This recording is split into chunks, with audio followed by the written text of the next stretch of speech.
Hey, John here. So, a couple of years ago, a friend of mine gave me these floppy drives along with some other stuff. It was an IMSI 8080 in there and some other neat, cool toys.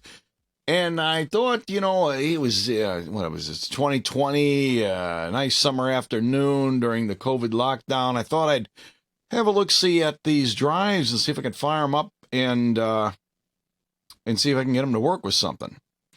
Well, upon closer inspection, let's have a let's see how this played out.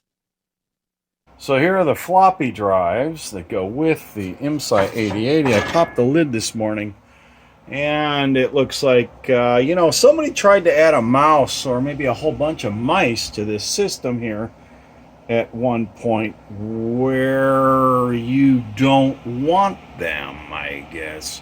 So that then becomes, is this worth working on or not? I don't really know. Looks like, yuck. I don't know, maybe some Lysol or something. I'll wipe it off and see what's going on. Yeah, we got a rust on a crystal housing that'll have to obviously be replaced, and some crusted up capacitors. There's a bunch of potentiometers on here and stuff, so this might actually be just trouble from the get-go. Chips with stickers on them like that are probably like programmable array logic or little ROMs or something, so that those are not going to be replaceable, not easily. Maybe if I find some references to this whatever this thing is, it must be like an intelligent disk drive, because it has a card that is like a DMA controller for the 8080 on the other end. It's probably was a fancy thing for its day. Oh yeah, there's plenty of fun. Well, here we go.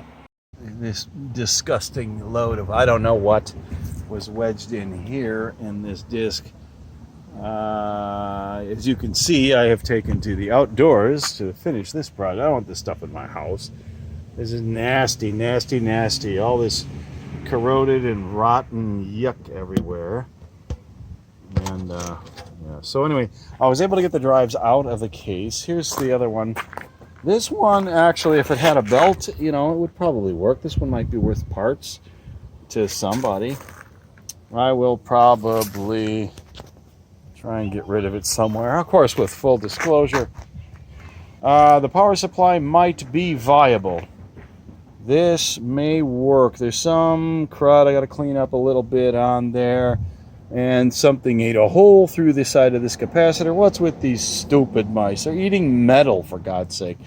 But otherwise, it looks okay. So I may actually just replace these caps and see if this thing runs. And the reason I would do that, and the reason I've even wasted this much time, is because this case would house some bare 8-inch floppies that I have sitting around from other projects. And I have controllers and other such things.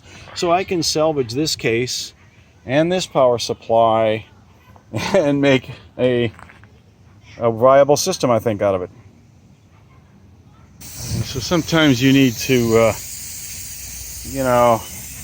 declare a loss on the unit and salvage what you can. Now this case, the metal at least wasn't eaten by the mice, along with everything else over here. Here are the drives, and one of them, this one here, you can see the mice just ate all the wires. Yeah, you could probably reconnect that. They ate the fan belt, so you need to acquire a fan belt. No, I'm not doing that. This board is pretty much wrecked. Power supply isn't too bad. I may try to replace the capacitor that they ate a hole in, and some of the other items in there that won't cost that much. A $5 repair job, and the transformer looks good. So I think I got a power supply, and I got a case, and I have some extra 8-inch floppies from old systems. The one I went to grad school with, those floppies need a case, so I will use the case with my old drives.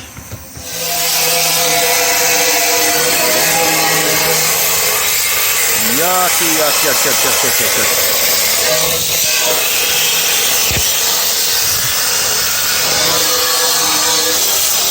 Oh.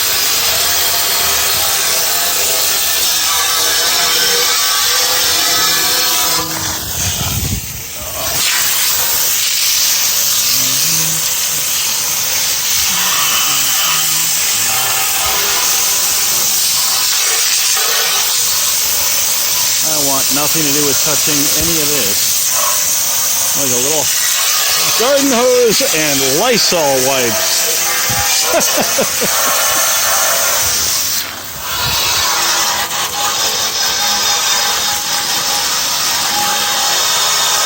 Yeah, there was this stuff sticking out of these holes. Yuck. It's disgusting.